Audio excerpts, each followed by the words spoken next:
Yo soy un fotógrafo que tengo 56 años de fotógrafo. Empecé a ser reportero gráfico a los 29 años.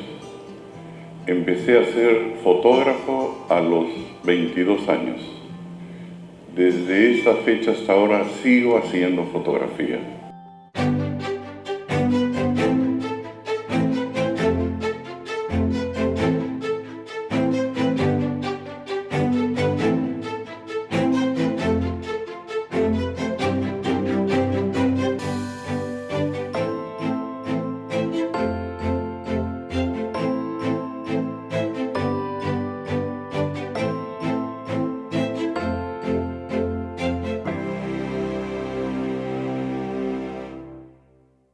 Yo soy de la época que el fotógrafo tenía que revelar sus rollos, que preparar su químico para el rollo, que preparar su químico para revelar el papel fotográfico.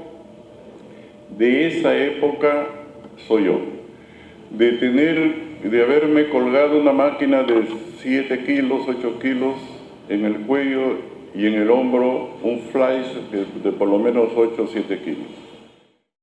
Tulio nació en Chiclayo, en el centro de la ciudad, y fue el primer hijo hombre de la familia. Fue un niño muy querido en toda la familia. Desde muy niño hizo cosas que ahora llaman la atención, pero siempre estuvo él detrás, el poder colaborar siempre con la familia. Yo recuerdo que él nos contó que él vino a Lima muy joven porque quería experimentar cosas nuevas y conocer un poco más, cosas diferentes a lo que había en su Chiclayo querido. Así que se vino primero a los 14 años y después volvió a venirse ya cuando tenía 17 años. A los 17 años se viene a Chiclayo y él se escapa, se puede decir, de allá, porque era una familia de 6 hermanos, donde también habían carencias económicas, y él quería cambiar de vida, quería cambiar de ambiente. Mi padre tenía como oficio la herrería, al igual que mi abuelo, y tiene a un señor cuyo apellido no recuerdo, que es el que le enseña la fotografía, pero en aspectos básicos, ¿no? Entonces, él comienza a hacer sus fotos en los compromisos sociales, y durante la noche desarrollaba las fotos. Al día siguiente, a partir de las 9 de la mañana, él estaba repartiendo las fotos como una primicia, cuando los periódicos recién lo iban a sacar dentro de 2 días. ¿Cómo ingresa él a trabajar en los periódicos? Venía un día de Ancón, una tarde, con su cámara fotográfica, que había ido a pasar con la familia que él vivía. Él estaba soltero todavía, y ve un accidente en la carretera. Él saca su cámara y comienza a tomar las fotos. Entonces, nadie tenía esa foto y se la entrega a un amigo, y este amigo se la da a Paco Igartua, que era el director de la revista Oiga, y así de esa manera él vende esa primera foto y lo llaman a trabajar a la revista Oiga y se queda trabajando. Entonces él entra ya a trabajar como reportero gráfico a raíz de esa foto, de ese accidente de tránsito, que fue una primicia también porque nadie la tuvo, ¿no? Porque fue en la madrugada del Año Nuevo. La revista Oiga fue su primer trabajo a nivel profesional, que hace que se gane un nombre y se gane un lugar en el mundo del reporterismo gráfico en el Lima en aquella época. Yo casi siempre en Oiga anduve solo. Voy al congreso que se estaba produciendo, había una comisión investigadora que estaba ahí, y le pregunto a uno de los búfalos, así se le llamaba a los que cuidaban al APRA, y me dice: paisano, ¿qué hace usted acá y no va al almuerzo? No, le dije, voy un poco más tarde. No, pero ya salió el presidente. Oye, no me acuerdo dónde queda, ¿me podrías dar la dirección? Santa María 120 en San Isidro, la casa del presidente de la Cámara de Diputados, el doctor León de Vivero. Cuando yo llego a la casa, entonces yo bajaba así y me encontraba con León de Vivero cara a cara. Y entonces me dice, gordo, me dice, ya me jodiste, me dice. Yo sé que vienes a jodernos, pero yo soy tu colega, yo también soy periodista, tú lo sabes, pasa. Dije, entro y me encuentro con esta belleza. Y comencé a tomar todas las fotos, y en un momento comencé a ver movimientos raros. Vendían y me daban trago, ¿no? Creyendo que yo, tremendo borracho, ¿qué me iba a hacer daño? Comencé a ver que como que me estaban tratando de quitarme los rollos. Entonces yo voy donde el doctor León de Vivero. El doctor, le dije, arriba en ese edificio que está arriba, tengo un fotógrafo. Si a mí me quita alguien, va a haber un escándalo. Entonces llamó al jefe de estos señores búfalos, como le pase algo al gordo, tú me la pagas. Yo he salido rogando a todos los dioses que no me agarren, entonces yo con la máquina aquí para el primero tirarle un maquinazo, porque ¿qué iba a hacer? Y en eso el chofer que tenía venido, me he metido y yo, ese es el hecho de haber tomado esta foto. Entonces la relación entre Odría y el APRA era a muerte, pues, ¿no? Nadie podía imaginar que se iban a juntar más adelante. Sin embargo, se juntan, pero no había testimonio. Testimonio lo consigue Tulio. Eso conmocionó el mundo político y, por supuesto, a mi padre le costó muchos años que el APRA no lo quería, pero a mi padre y con Aya La Torre no tuvo ninguna relación hasta el año 75. Que mi padre llega a conversar con él en el año 75, que se reúnen. Entonces Aya La Torre lo entendió a los años así, porque eso era lo que había sucedido, ¿no? O sea, mi papá tenía como reportero gráfico demostrar lo que se especulaba o lo que se decía en el mundo político, pero que no se podía comprobar. Tenía un ojo bastante vivaz, digamos, y entonces se adelantaba un poco a los hechos. Entonces él con una foto podía decir muchísimas cosas que probablemente muchos artículos no hubieran podido expresar.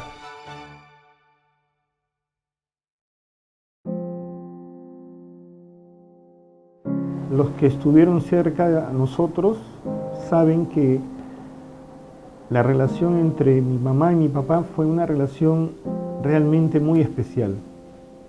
Muy especial porque eran el complemento.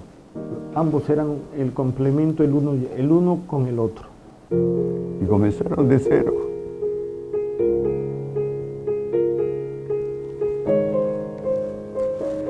Ese es el gran ejemplo que tenemos de Tulio.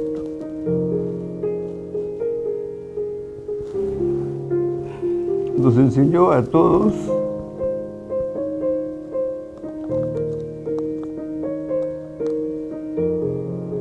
a ser una familia grande. Creo que Papá Tulio, como le decían las nietas, con Mamá Nelly, como le decían las nietas también, lograron hacer una pareja indestructible. Solo la muerte pudo quebrarlos. Uy, era muy buena, pues. Ella mandaba y él obedecía, así que era la relación perfecta. Él, y juntos, pues, crearon toda una familia, construyeron 2 casas, o sea, eran un buen equipo. ¿Para qué era un buen equipo? Y a nosotros nos criaron como una base familiar muy sólida, o sea que en ese sentido los hijos siempre hemos estado agradecidos a esa relación.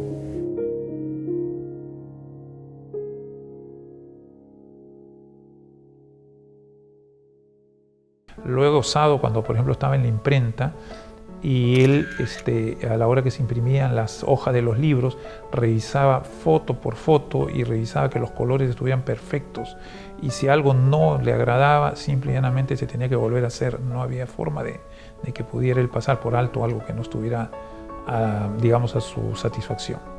Hay una persona que se llama don Jorge Ponce de León, quien fue la persona que le dio la oportunidad para que haga un libro que se llamaba Vale un Perú. Entonces le dice, tú puedes hacer las fotografías y puedes vivir de manera independiente.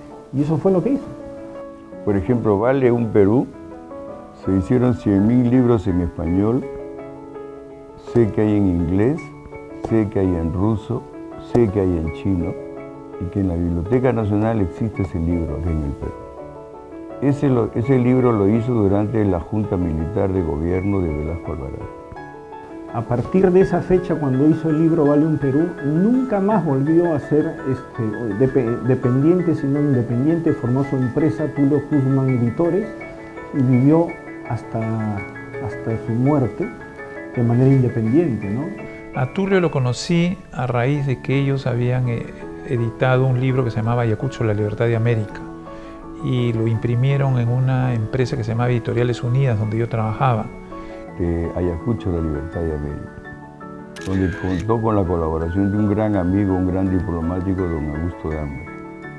Durante esa época él vivió mucho tiempo en Colombia y en Venezuela, visitando los lugares donde vivieron los héroes que hicieron la independencia de América.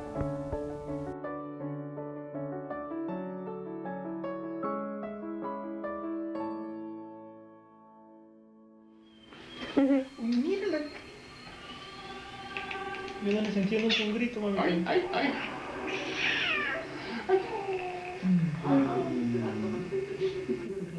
Como abuelo amaba a sus nietos. Amaba a sus nietos, se sentía feliz con él. Bueno, como él siempre decía, y algo que yo también le repito a los chicos, el abuelo está para malcriar y los hijos para criar, los papás para criar. Entonces, la relación con él ha sido siempre muy buena y muy abierta, sobre todo. Mi padre ha sido un hombre que ha tenido esa tolerancia, pese a de que era un hombre con mucho carácter, porque ha sido un hombre de mucho carácter, pero respetaba nuestras ideas y no nos imponía cosas. Sencillamente él dejaba que nosotros también nos desarrolláramos. En principio, como a él le gustaba, era un buen almuerzo con una buena botella de vino. Era su momento predilecto. Y si a eso se le podía acompañar con un poco de buena conversación, pues ya estaba listo. Don Tulio era una persona, como te repito, muy perseverante en sus cosas.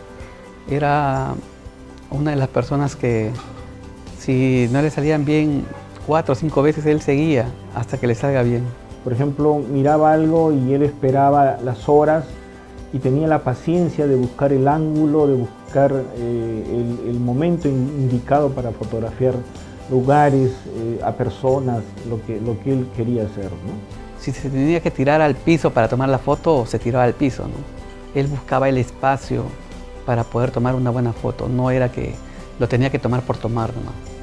Uy, era Mira, nosotros cargábamos y hacíamos todo el armado de luces, de cámara, de todo, y nosotros lo fastidiábamos con los chicos, o sea, mis hermanos, le decíamos, mi papá es el artista que solamente llega y ¡ping! Mueve el dedito y toma la foto. Eso es, mami, la cámara fotográfica con la que trabajaba papá Tulio. ¿Quién es? Qué tremenda camaraza. Esta que está acá, mami, ¿la ves? Anda, mírala. Esta fue. Tremenda camaraza. ¿Y cómo se usa? Ay, eso sí no sé, mi amor. Ya está vieja, ¿no? Ajá.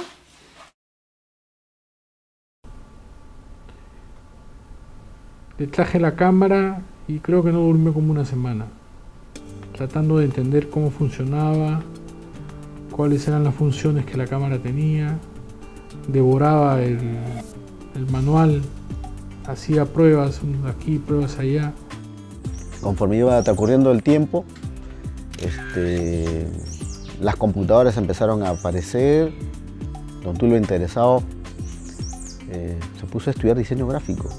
De ahí donde le empezó a gustar las cámaras fotográficas digitales, las computadoras. Se compró un escáner, me acuerdo, en esa época para esa época es carísima, pero ya sí se adaptó rapidísimo.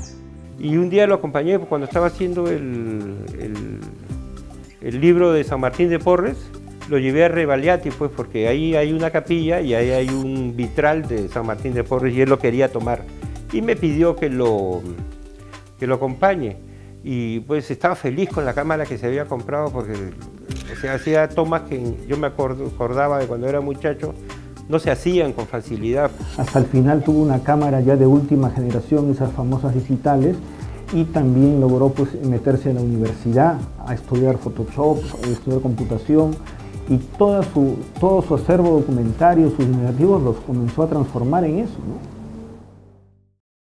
Siempre yo le insistía a mi padre que su obra tenía que ser expuesta de manera conjunta, en el sentido de toda obra tiene un punto de partida y una evolución, ¿no? En esa evolución habían cosas de arte muy interesantes, había la vida de reportero gráfico como tal, que también tenía cosas muy ricas, muy interesantes, y que todo eso debía ser mostrado en una muestra fotográfica amplia. Y bueno, el Museo de Osma abrió sus puertas para dar paso a esa exposición.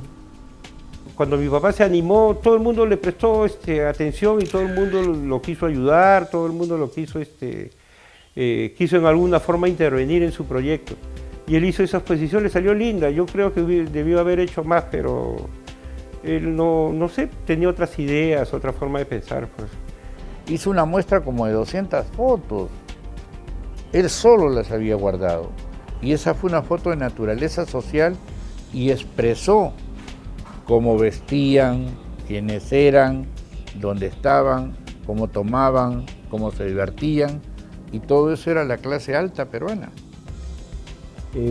Fue realmente un encuentro muy bonito con personas que él no veía de muchos años, con familias. Obviamente que ya los padres habían fallecido, pero los hijos se quedaban, los nietos, por ejemplo, que iban a ver a sus abuelos que estaban en las fotos cuando tenían pues 20, 25 años.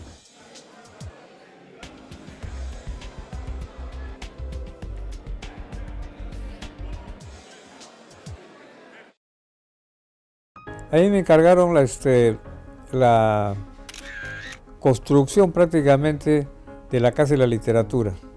Y la Casa de la Literatura era imágenes. ¿Y quién mejor que Tulio para surtir esas imágenes con fotografías? Entonces lo llamé y le dije cuál era el proyecto. Teníamos un buen proyecto, trabajamos con el arquitecto Mutal. Y de ahí empezó la Casa de la Literatura. O sea, todas las imágenes que hay en la Casa de la Literatura son de Tulio. Entonces mi padre se apasiona porque era la primera vez que se estaba haciendo un proyecto de esa naturaleza, de esa envergadura, y entonces a mi padre le dan la responsabilidad de tomar las fotografías para hacer esos tipos murales, fotos bastante grandes. Entonces mi padre se pone a tomar las fotos y también a dirigir cómo deben quedar, cómo deben ser más o menos expuestas, ¿no? Porque mi papá no solamente tomaba la foto, no, sino que él también quería ver cómo era el trabajo final, cómo quedaba finalmente el trabajo, ¿no? Y de ahí empezó la Casa de la Literatura. O sea, todas las imágenes que hay en la Casa de la Literatura son de Tulio. O sea, el material fotográfico que hay ahí es de Tulio, que lo recopiló aquí en mi biblioteca, en la Biblioteca Nacional, en donde no se metió para completar el ciclo de autores que está metido en la Casa de la Literatura en este momento.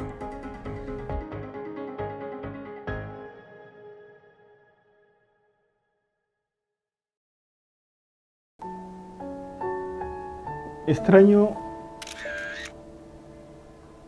todo de él, igual que a mi madre, porque al extrañarlo a él, también estoy extrañando a mi madre, porque el uno sin el otro no podrían estar. Y él sabe muy bien que ha sido como un padre para mí. Aparte de eso, no creo que otra persona me hubiera apoyado tanto como me apoyó él a mí. que me enseñó muchas cosas y que hubiéramos querido que esté más tiempo con nosotros. Un gran hombre, un buen hermano, un gran amigo. Que lo quiero como a un padre. Ese es el mejor recuerdo que puedo tener de Arturo. Para mí fue como un padre. Y yo lo dije en vida propia, ¿no? Yo sí lo dije. La forma en que vivió y estuvo cerca de nosotros, al igual que mi madre, los hace seres profundamente queridos y amados y extrañados de su partida, ¿no? ¿Qué le diría a Tulio? Vamos a tomarnos un cafecito, hermano, como siempre, para desarreglar el mundo. Bueno, que es una gran persona, un amigo entrañable, que lo hemos querido muchísimo, lo extrañamos muchísimo y que realmente nos hace una falta enorme, ¿no? Y que como hubieran muchas más personas como él.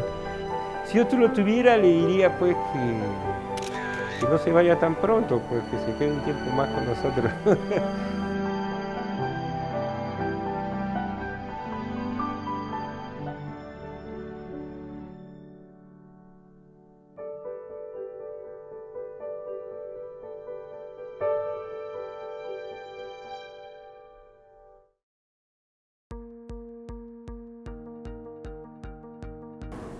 Y ya, o sea, siempre nos hacíamos bromas, desde que tengo memoria, siempre con él nos hemos hecho un montón de bromas porque pues Toto era de hacer 1.000.000 bromas a todo el mundo. Nos conectábamos a través de la fotografía. A mí desde chiquita me gustaba tomar fotos y en varias oportunidades pude salir con él a tomar fotos y en verdad me enseñó a usar mi cámara y hemos paseado, me acuerdo, por el Parque Kennedy a tomar fotos y también en alguna oportunidad visitamos el convento de Santo Domingo en el centro de Lima y tomábamos fotos ahí y creo que de alguna manera me enseñó a tener un ojo fotográfico. Es mi abuelo y Tulio, que se acuerdan, todo el mundo tiene una buena visión, o sea, una buena imagen de él, ¿no? Lo recuerdan con bastante cariño.